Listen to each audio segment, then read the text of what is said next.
आता इथे त्यांनी सांगितलं आहे बघा, हाडांचे प्रकार आहेत. हाडांचे प्रकार कोणते आहेत ते पण मी तुम्हाला सुरुवातीलाच मुलांना सांगितलं. तर हाडाचे प्रकार 4 पडतात. एक लांब हाड आहे, लहान हाड आहे, त्याचप्रमाणे एक अनियमित देखील हाड आहे. तर हाडांचे जे प्रकार आपण पाहिले की लांब हाड आहे, लहान हाड आहे, अनियमित हाड आहे आणि चपटे हाड आहे. हे 4 प्रकारचे हाड आपण, मग ते कोणकोणत्या भागामध्ये आहेत हे देखील आपण चित्रकलेच्या माध्यमातून पाहणार आहोत की हे 4ही प्रकारची हाडं कुठे कुठे आपल्याला आढळतात. बघा, आपल्या शरीरातील हाडांच्या आकारानुसार प्रामुख्याने 4 प्रकार पडतात. आकारानुसार सांगितलंय की आपल्या शरीराचे आकार, की आपल्या जो डोक्याचा जो भाग आहे, आपल्या हाताचा जो भाग आहे, पायाचा, पोटाचा जो भाग आहे, त्याप्रमाणे त्याचे काय पडते, त्याची रचना केली गेलेली आहे. आणि म्हणून त्यांनी सांगितले आपल्या शरीरातील हाडांचे आकारानुसार प्रामुख्याने 4 प्रकार पडतात. आता ते 4 प्रकार देखील मी तुम्हाला सांगितलेले आहेत, तरी देखील आपण इथे वाचणार आहोत. बघा, इथे काय दिलं आहे, हाडांचे प्रकार चपटे हाड आहे, अनियमित लहान हाड आहे, अनियमित हाड आहे आणि लांब हाड आहे. असे 4 प्रकारचे हाडे हे आपल्याला शरीरामध्ये आपल्याला आढळून येतात. हे 4 हाडांचं आपण कार्य पाहणार की हाडे नेमकं कुठे आहेत हे देखील आपण पाहणार आहोत. बघा, मानवी अस्थिसंस्था आपण वाचतो मुलांना. मानवी अस्थिसंस्था म्हणजे स्केलेटल सिस्टम ही 2 भागांमध्ये विभागली जाते. ही 2 भागामध्ये विभागली जाते. मानवी अस्थिसंस्थेचे देखील काय पडले जातात, 2 प्रकार पडले जातात. स्केलेटल सिस्टम ही 2 भागामध्ये आहे. तर अशा प्रकारे बघा, ही मानवी जी अस्थिसंस्था आहे म्हणजे जो स्केलेटल आहे, जो हाड आहे, त्याचे देखील 2 प्रकारामध्ये विभागली जातात. ते देखील आपण पाहिलं आहे. जसं सुरुवातीलाच मी सांगितलं की आज आपण कोणत्या घटकाचा अभ्यास करणार आहोत, जे अक्षय सांगाडा आहे आणि उपांग सांगाडा आहे. या 2 प्रकारामध्ये आपण एक एक भाग समजून घेणार आहोत की नेमकं अक्षय सांगाडा काय आहे आणि त्याच्यानंतर उपांग सांगाडा काय आहे हे देखील आपण या पाठामध्ये समजून घेणार आहोत. बघा मुलांना, आपण पाहणार आहोत त्यामध्ये की अक्षय सांगाड्याची आपण प्रथम माहिती घेणार आहोत. बघा, इथे दिले अक्षय सांगाडा म्हणजे ॲक्सियल स्कॅटररेटर. अक्षय सांगाडा म्हणजे ॲक्सियल स्कॅटररेटर. याच्यामध्ये देखील आपण याच्या चित्रीकरणाच्या माध्यमातून हा भाग समजून घेणार आहोत की जो भाग आपल्या मुलांना कवटी, पाठीचा कणा व छातीचा पिंजरा याचा समावेश होतो. म्हणजे बघा, तुम्हाला इथे जे कलरमध्ये तुम्हाला रंग नाही दाखवलेला आहे, तो यामध्ये कवटी आहे. बघा, हा जो भाग आहे कवटीचा, पाठीचा जो कणा आहे हा एक भाग झाला, पाठीचा कणा हा 2 भाग झाला, त्याचप्रमाणे छातीचा जो पिंजरा आहे हा 3 भाग झाला. यांचा समावेश होतो. अक्षय सांगाड्यामध्ये कोणत्या 3 गोष्टीचा समावेश होतो मुलांनो, जो मुलांनो कवटी आहे, मग कवटीचा एक भाग झाला, त्याचप्रमाणे आपण पाठीचा जो कणा आहे त्याचा एक भाग झाला आणि छातीचा जो पिंजरा आहे याचा त्याच्यामध्ये समावेश होतो. अक्षय सांगाड्यामध्ये आपण याचा समावेश पाहतो की जो कलरने जो भाग तुम्हाला पेंट केला आहे, की जो कलरने चित्रित केलेला आहे, तो तुम्ही ह्या चित्रामध्ये पाहू शकता. कशा प्रकारे हा भाग काय केला आहे, रंगीत केलेला आहे. ते सर्व शरीराच्या मध्यभागी असते. हे सर्व शरीराच्या काय आहे, मध्यभागी, आपल्या शरीराच्या मध्यभागी असणारे जे अस्थिसंस्था आहे त्याला आपण काय बोलतो, अक्षय पिंजरा असं बोलू शकतो किंवा अक्षय सांगाडा असं देखील आपण त्याला बोलू शकतो. जो मेंदूचा भाग आहे, जो छातीचा पिंजरा आहे आणि जो पाठीचा कणा आहे, या सर्वांना आपण काय बोलणार आहोत, अक्षय सांगाडा असे देखील बोलणार आहोत. ते सर्व शरीराच्या मध्यभागी आहे. जसं आपण इथे पाहत आहोत त्या चित्रामध्ये, ते कसं आहे, शरीराच्या सर्व मध्यभागी आपल्याला आढळून येत आहे. त्याचप्रमाणे मुलांना आपण पाहणार आहोत. जो दुसरा आपला घटक आहे, प्रामुख्याने जे 2 भाग पडतात, उपांग सांगाडा. उपांग सांगाडा म्हणजे काय, अपेंडिक्युलर स्केलेटन म्हणजे काय, की तो कोणत्या भागामध्ये आढळतो ते देखील आपण मुलांना पाहणार की जो आपला त्याला सोडून जो भाग आहे, जो हाडे आहेत, त्या सर्व भागाला आपण उपांग सांगाडा म्हणून, म्हणजे जे आपले हात पाय आहेत त्यांना आपण काय म्हणू की आपल्या हाडांची जी लांबी आहे, ज्या हाडाची लांबी कमी आहे म्हणजे त्याला अक्षय सांगाडा बोलतो. जो आपल्या शरीराच्या मध्यभागी असणाऱ्या भागाला आपण अक्षय सांगाडा बोलणार आहोत. आणि उपांग सांगाडा म्हणजे ज्या आपल्या शरीराच्या ज्या हाडांची जी लांबी आहे, जे हात आहे, पाय आहे, त्यानुसार आपण त्यांना काय बोलणार आहोत, उपांग सांगाडा. हा मध्य रेषेच्या बाजूच्या हाडाचा मिळून तयार झालेला असतो. हा मध्य रेषेचा बाजूच्या हाडांना, बाजूची जी हाडं आहेत, हा सगळं मिळून काय झालं आहे, तयार झालेल्या भागाला आपण उपांग सांगाडा बोलत आहोत. यामध्ये हात व पाय या हाडांचा काय होतो, समावेश होतो. यामध्ये काय होतंय मुलांना की हाताचा आणि पायाचा काय आहे, समावेश होतो. म्हणजे त्यालाच काय बोलणार आहोत, उपांग सांगाडा असे देखील आपण नाव घेणार आहोत. तर अशा प्रकारे बघा, यामध्ये हात पायाचं समावेश आहे. म्हणजे जे लांब हाडे आहेत त्यांना आपण उपांग सांगाडा बोलणार आहोत. आता अक्षय सांगाडा म्हणजे ॲक्सियल स्केलेटन म्हणजे काय, की त्याची देखील पण आणखीन आपण काय घेणार आहोत, माहिती घेणार आहोत. की जे अक्षय सांगाड्यामध्ये देखील जे सर्व घटक आले होते ते कोणते होते, जे कवटी आहे, त्यामुळे छातीचा पिंजरा आहे, त्याचप्रमाणे पाठीचा कणा आहे. मग त्याच्याविषयी आपण अधिक माहिती घेणार की त्याच्यामध्ये किती भाग पडतात, तो कोणत्या ठिकाणी आहे ते देखील आपण पाहणार आहोत. बघा, इथे काय दिले, कवटी दिली आहे म्हणजे स्कूल दिले. कवटीच्या आपल्या डोक्याचा जो वरचा भाग आहे, जे कवटी, मग कवटी मिळून त्याच्यामध्ये कोणते भाग पडतात ते देखील आपण पाहणार. बघा, डोक्याची व चेहऱ्याची हाडे मिळून कवटी बनते. जो डोक्याची व चेहऱ्याची, आता इथे तुम्ही चित्रात पाहू शकता, हे काय आहे, डोकं आहे आणि डोक्याची आणि चेहऱ्याची हाडे मिळून काय बनली जाते, एक पूर्ण प्रकारे याला आपण काय बोलू शकतो, कवटी बोलू शकतो. आपण याला तोंड बोलू शकतो का नाही, जर तोंड बोललं तर आपण फक्त हे एवढंच आलं, परंतु आपल्याला डोकं देखील घ्यायचं आहे. डोकं आणि चेहरा मिळून काय बनलं आहे, कवटी बनलं आहे. आणि म्हणून डोक्याची व चेहऱ्याची हाडे मिळून, मग डोक्याची जी हाडे आहेत आणि चेहऱ्याची, हे दोन्ही एकत्रित करून आपण काय बनलेले आहेत, असे पूर्ण 22 प्रकारची काय बनलेली आहे, 22 हाडांची ही कवटी आपण बनलेली आपण पाहू शकतो.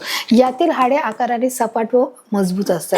यातील जी हाडं आहेत त्यांनी वैशिष्ट्य सांगितलंय की याची हाडे कशी आहेत, सपाट आणि मजबूती आहे किंवा याला सपोर्ट करणारी आहे. सपाट म्हणजे प्लेन आहे, सपाटचा अर्थ काय आहे, प्लेन आहे, आणि मजबूत आहे म्हणजे काय, स्ट्रॉंग आहे. आणि अशा प्रकारे दोन्ही मिळून डोक्याचा भाग आणि चेहऱ्याचा भाग मिळून काय झाले आहे, कवटी म्हणून ते एक सपाट भाग बनला आहे. त्यातील हाडे कशी आहेत, हाडांचं त्यांनी वैशिष्ट्य सांगितलंय, त्याचा आकार सांगितलाय, ती कशी आहेत, सपाट आहेत आणि ते एक मजबूती देखील देत असते. अशा प्रकारे बघा, या हाडांची त्यांनी काय दिलेले वैशिष्ट्य दिले आहेत. डोक्यात 8 व चेहऱ्यामध्ये 10 अशी एकूण 22 हाडे कवटीत असतात. जसे मी मगाशी सांगितलं की दोन्ही मिळून ही हाडे किती आहेत, 22 आहे. डोक्यात 8 म्हणजे ह्या डोक्यामध्ये दिसत आहे मुलांनो, आपण चित्राच्या माध्यमातून आधी समजून घेणार आहोत. हे जे डोकं आहे बघा, हे जे डोकं आहे, या डोक्यामध्ये किती आहेत, 8 आहेत. आणि या चेहऱ्यामध्ये म्हणजे हा जो पूर्ण चेहरा आहे, या चेहऱ्यामध्ये किती आहेत, 22 आहेत आणि याच्यामध्ये 8 आहेत. अशी मिळून किती आहेत, 22 हाडे हे कवटीत असतात. पूर्ण कवटीमध्ये म्हणजे पूर्ण हे जे डोकं आहे, ही पूर्ण मिळून किती झाली आहे, 22 हाडे झालेली आहे. आपण पाहू शकतो की डोक्यामध्ये किती आहे, 8 आहे आणि चेहऱ्यामध्ये किती आहे मुलांनो, 10 आहे. तर 10 आणि 8 किती झाले आहेत मुलांनो, अशी मिळून ही अशी एक प्रकारे 22 अशी हाडे याच्यामध्ये तयार झालेली आहेत किंवा आपण ते हाडे असतात. आपण चित्राच्या माध्यमातून देखील पाहू शकतो की डोक्यामध्ये 8 आहे, चेहऱ्यामध्ये 8 आणि अशा अनेक प्रकारची जी हाडे मिळून ही 22 हाडे ही तयार झालेली आहे. कवटीमधील खालचा जबडा सोडून इतर हाडांची हालचाल होत नाही. तर कवटीमधील खालचा जबडा, आता खालचा जबडा कोणता आहे मुलांनो, आपल्याला 2 जबडे आहेत का, आधी ते प्रश्न आहे. नक्की आहे, बरोबर आहे. आणि म्हणून हा जो आहे वरचा जबडा आहे आणि हा जो आहे तो खालचा जबडा आहे, हे देखील सगळ्यांना माहित आहे. मग यांनी काय सांगितलं आहे की कवटीमधील जो खालचा जबडा आहे तो सोडून इतर हाडांची हालचाल होते. जो आपला हा खालचा जबडा आहे तो काय राहतो, तो स्थिर नसला राहते, ती थोडीफार मूवमेंट होते, परंतु बाकीच्या सर्व गोष्टींची हालचाल ही होत राहते. सर्व हाडांची देखील काय होते, हालचाल होण्यास सुरुवात असते. आणि म्हणून त्यांनी सांगितलंय, आता बघा इथे काय दिलं आहे, कवटीमधील खालच्या जबडा सोडून इतर हाडांची हालचाल होत नाही. की जो आपला खालचा जबडा आहे, आपल्याला 2 जबडा आहेत, एक वरचा आहे, इथे पाहू शकता चित्राच्या माध्यमातून तुम्ही पाहिलेलं आहे. बघा इथे पाहू शकता, हा वरचा जबडा आहे आणि खालचा जबडा आहे आपल्याला, बरोबर आहे, बरोबर. तुम्ही चेक केलंय, तपासून बघितलंय, हो आहे. कवटीमधील खालचा जबडा सोडून, जो खालचा जबडा सोडून इतर हाडांची हालचाल होत नाही. जो आपला खालचा जबडा आहे तो सोडून म्हणजे फक्त तो काय करत आहे, हालचाल करत आहे, बाकी हाडांची हालचाल होत नाही किंवा इतर हाडांची ही हालचाल होत नाही असं इथे त्यांनी सांगितलेलं आहे. जो आपला खालचा जबडा आहे तो सोडून, म्हणजे याचा अर्थ तो काय करत आहे, तो मुवमेंट करत आहे, तो हालचाल करत आहे, तो काय करत आहे, त्याची हालचाल ही होत आहे. आणि म्हणून सांगितले, जो खालचा जबडा आहे, जो आपल्या शरीरात जो कवटीतला बनला जो खालचा जबडा आहे, त्याचे काय होत आहे की त्याची मुवमेंट्स होत आहेत, तो हालत आहे, परंतु बाकी सर्व हाडांची हालचाल ही होत नाही, हे आपण देखील आपल्याला जाणवत आहे. त्याचप्रमाणे मुलं आपण पुढे बघणार आहोत, कवटी मेंदूचे रक्षण करते का, साहजिकच करते. मेंदू कुठे आहे, आपल्या कवटीमध्ये, आपल्या डोक्यामध्ये आहे. म्हणजेच तो हाडाने तो काय बनलेला आहे, तो हाडाच्या आतमध्ये सुरक्षित असा आपण ठेवलेला आहे. आणि म्हणून जर कोणती इजा जर झाली तर आधी प्रथम मार डोक्याला लागतो, म्हणजेच आपल्या हाडांना लागतो, आपल्या त्वचेला लागून मग हाडाला लागतो आणि मग त्याच्यामुळे आपला मेंदू हा कसा राहतो, सुरक्षित राहतो. सो आणि म्हणून मी सांगितलं, कवटी हे मेंदूचे रक्षण करते. काय करते, मेंदूचं रक्षण करण्याचं काम कोणाचं आहे, कवटीचं आहे. बघा अशा प्रकारे बघा इथे काय पाहू शकता, हा जो मेंदू आहे तो काय आहे, सुरक्षित आहे. आपण चित्राच्या माध्यमातून समजून घेणार की हा जो आहे तो मेंदू आहे. त्याचप्रमाणे हे जे आहे त्याला वरती त्वचा असते आणि त्याच्यानंतर काय असतं मुलांनो, ती हाडाने बनलेली असते त्याच्या आतमध्ये. आणि हा आतमध्ये काय आहे, मेंदू आहे. म्हणून कवटी काय करते, मेंदूचे रक्षण करते. कशा प्रकारे करते, हाडाच्या माध्यमातून करते. हाड आहे म्हणून हाडाच्या आतमध्ये आपण काय होतं, मेंदू हा सुरक्षित राहतो. वरती जे केस असतात, त्वचा असते, आणि त्याच्यानंतर हे केस असतात, त्याच्यानंतर त्वचा असते, त्याच्यानंतर हाडे असतात, आणि हाडाच्या आतमध्ये हा मेंदू काय करत असतो, आपला सुरक्षित असतो आणि जो आपला दिवसभर कार्य करण्याचं काम करतो. तर अशा प्रकारे हा मेंदू देखील तुम्ही पाहिला आहे. आता जो दुसरा भाग आहे ते पाहिला की आपल्या 3 भागामध्ये आपण पाहिलं की जो मेंदू आहे, कवटी आहे, छातीचा पिंजरा आहे आणि पाठीचा जो मणका आहे, या 3 भागामध्ये विभाजन केलं की 2 प्रकार पडतात. जसं मी तुम्हाला सांगितलं, जसं अक्षय सांगाडा आणि उपांग सांगाडा. तर आपण प्रथम अक्षय सांगाड्याबद्दलची माहिती बघितलं की जो सगळ्यात पहिला आपण पाहिलं कवटी. तर कवटीच्या भागामध्ये किती प्रकार पडतात, तर 22 प्रकार पडतात. तर आता आपण दुसरा पाहणार आहोत, छातीचा जो पिंजरा आहे हे देखील आपण समजून घेणार. त्याला काय बोलणार, रिब केज बोलणार आहोत. ते देखील आपण बघणार की ते कोणत्या भागामध्ये विभागलेलं आहे. बघा इथे त्याने दाखवलं आहे, आपण समजून घेणार आहोत. छातीमधील पिंजऱ्यासारखी रचना असणाऱ्या भागाला छातीचा पिंजरा होता. पिंजऱ्यासारखी रचना, पिंजरा म्हणजे काय म्हणतात, केज म्हणजे काय की एक प्रकारे जसं आपण एखाद्या पोपटाला पिंजऱ्यात ठेवलं आहे, म्हणजे ते काय आहे, पिंजरा आहे. हा आपला काय आहे, पिंजरा आहे. छातीमधील पिंजऱ्यासारखी रचना म्हणजे जिथे आपल्याला एखाद्याला कैद करून जसं आपण बाहेर येऊ शकत नाही, म्हणजे हे काय आहे बघा, एक जे दिसत आहे हा पिंजरा आहे. त्याची रचना असणाऱ्या भागालाच काय म्हणणार, छातीचा पिंजरा. म्हणजे आपला चेस्ट आपण त्याला बोलू शकतो. छातीचा पिंजरा आपण पाहिला आहे. जेव्हा आपण एक्सरे काढतो छातीचा, तेव्हा आपल्याला अशा प्रकारची इथे हाडे दिसतात. आणि हे किती असतात मुलांनो, ही देखील आपले काय असतं, छातीचा पिंजरा हा आपण याला बोलत आहोत. मग याचं देखील ते हाडे कशी आहेत, कमी जास्त प्रमाणामध्ये, त्याचा आकार देखील काय आहे, कमी जास्त प्रमाणामध्ये इथे आपल्याला आढळून येतो. छातीत एक उभे चपटे हाड असते. एक उभे आणि चपटे हाडे असतात. जसं मी तुम्हाला सांगितलं की हाडांचे 4 प्रकार पडतात. चपटे हाड, लांब हाड, लहान हाड आणि अनियमित हाड आहे. तर त्यामुळे इथे बघा चपटे हाड आलेलं आहे. हे चपटे हाड बघा पाहू शकतात. हे चपटे हाड आहे आणि एक लांब हाड आहे. आलं की नाही, म्हणजे याच्यामध्ये हाडांचे 4 प्रकार आपण बघत आहोत. छातीत एक उभे आणि चपटे हाड असतं. इथे दिसत आहे उभे हाड आणि चपटे हाड देखील दिसत आहे. म्हणजे जो छातीचा पिंजऱ्यासारखा आपल्याला दिसत आहे, त्याला आपण म्हणणार छातीचा पिंजरा बोलत आहोत. आडव्या बरगड्यांच्या 12 जोड्या असतात. ज्या आडव्या बरगड्या असतात त्यांच्या किती जोड्या आहेत, 12 आहेत. म्हणजे 1 2 3 4 5 6 7 8 9 अशा 12 जोड्या आपण इथे पाहू शकतो. 12 जोड्या सांगितल्यात त्यांनी. हे सांगितले की एकच जोडी आहे. इथे दोन्हीकडून ती विभागली आहे म्हणून त्याला काय बोललं आहे, जोडी बोललं आहे. समजतं ना की एक जोडी, 2 जोडी, जे काही आपण एखादी गोष्ट घेत आहोत ते आपण कधी कधी जोड्यामध्ये घेतो, आपल्याला जास्त पण. तसंच इथे काय सांगितलं आहे की जोडी आहे, की इथे चित्रात दाखवल्याप्रमाणे ही 1 जोडी, 2 जोडी, 3 जोडी, 4 जोडी.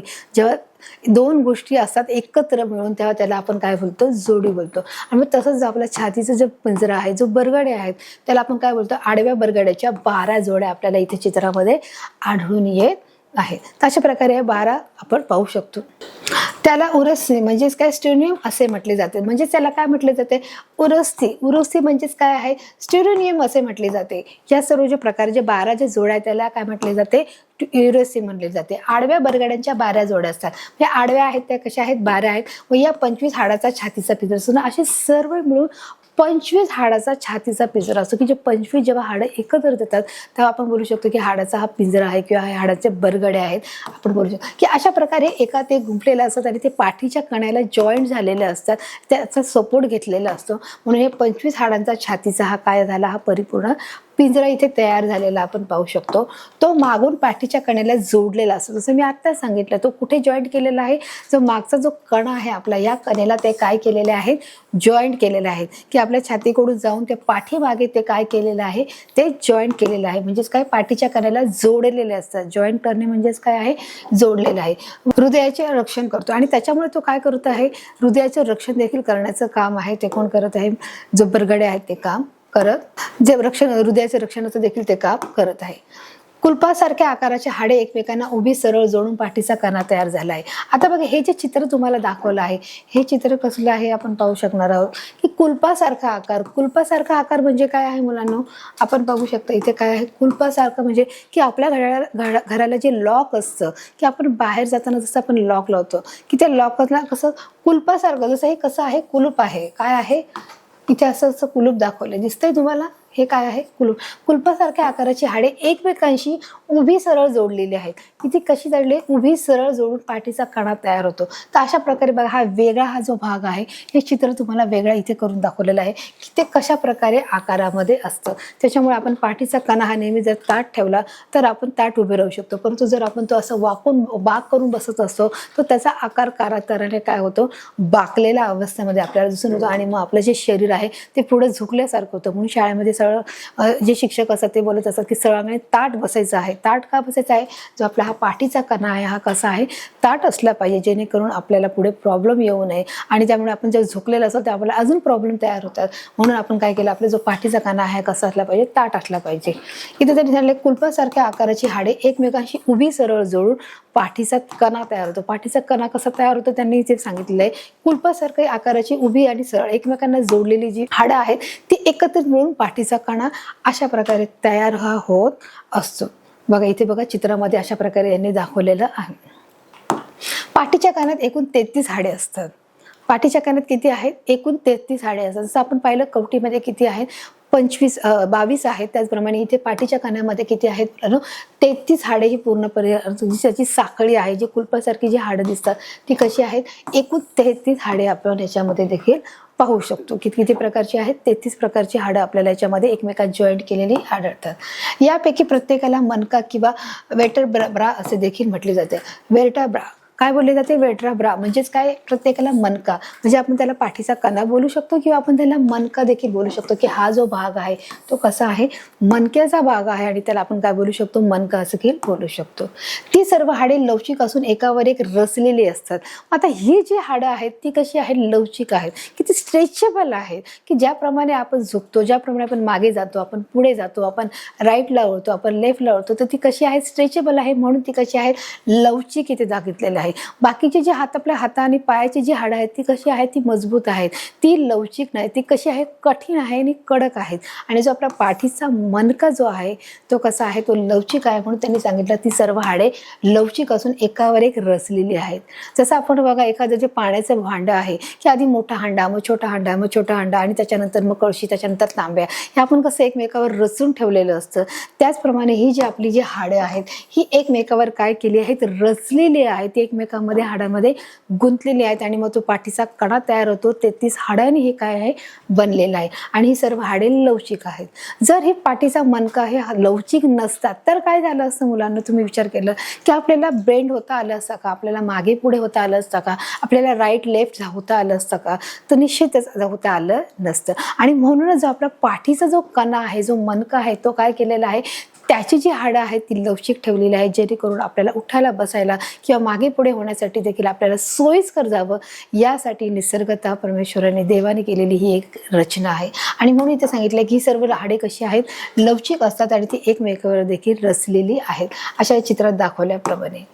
पाठीचा कणा मेंदूतून निघणाऱ्या चेतारज्जूच्या स्पाइन कोड संरक्षण करते. काय सांगितले की पाठीचा जो कणा आहे तो मेंदूतून निघणाऱ्या चेतारज्जू म्हणजेच काय, स्पायनल कोड संरक्षण. अशा प्रकारे संरक्षण करण्याचं काम काय आहे की चेतारज्जू म्हणजे स्पायनल कोड हे संरक्षण करत असते. की पाठीच्या कणातून निघणाऱ्या चेतारज्जू काय करत असतात, पाठीच्या कणाचं किंवा मणक्याचं संरक्षण करण्याचं काम करतात. बघा आता हा भाग दाखवला आहे की हा मेंदूतून निघणाऱ्या काय आहे, चेतारज्जू आहेत, म्हणजे काय आहे, स्पायनल कोड आहेत.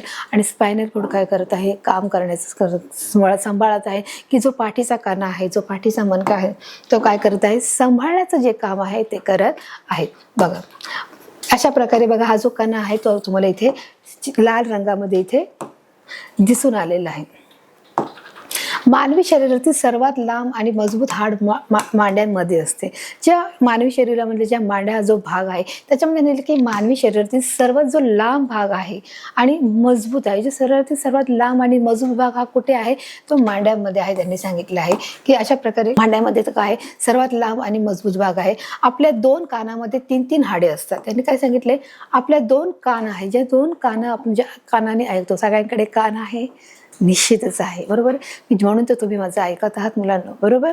आणि 2 कान आहेत, त्या 2 कानामध्ये 3-3 हाडे असतात, की अशा प्रकारची 3 हाडे तुम्हाला दिसत 1 2 3 की काय आहेत, ही हाडे आहेत. ही 3 हाडे काय करत असतात, 3 हाडांच्या माध्यमातून आपला कान हा सुरक्षित राहतो. आपल्या कानाला देखील हाड आहे, की आपल्याला जरी वरून दिसलं की आपल्याला हा कान आहे जर लवचिक वाटत असेल, की आपल्याला ते फक्त स्किन वाटते किंवा त्वचा वाटते, परंतु कानाच्या आतमध्ये देखील अशा प्रकारचे काय आहेत, हाडंही ठेवलेली असतात किंवा हाडंही आहेत, की जेणेकरून आपल्या कानाला कोणत्याही प्रकारे जरी बाहेरून इजा झाली तरी ती कानाच्या आतपर्यंत पोहोचू नये यासाठी हे हाडे काय करत असतात, सुरक्षित असं काम करत असतात. म्हणून हाडे काय करतात, संरक्षण देण्याचं देखील काम हे करत असतात. अशा प्रकारे 3 प्रकारामध्ये ही हाडे असतात. कडी हे कानातील सर्वात लहान हाड आहे. कडी हे काय आहे, सर्वात लहान हाड आहे.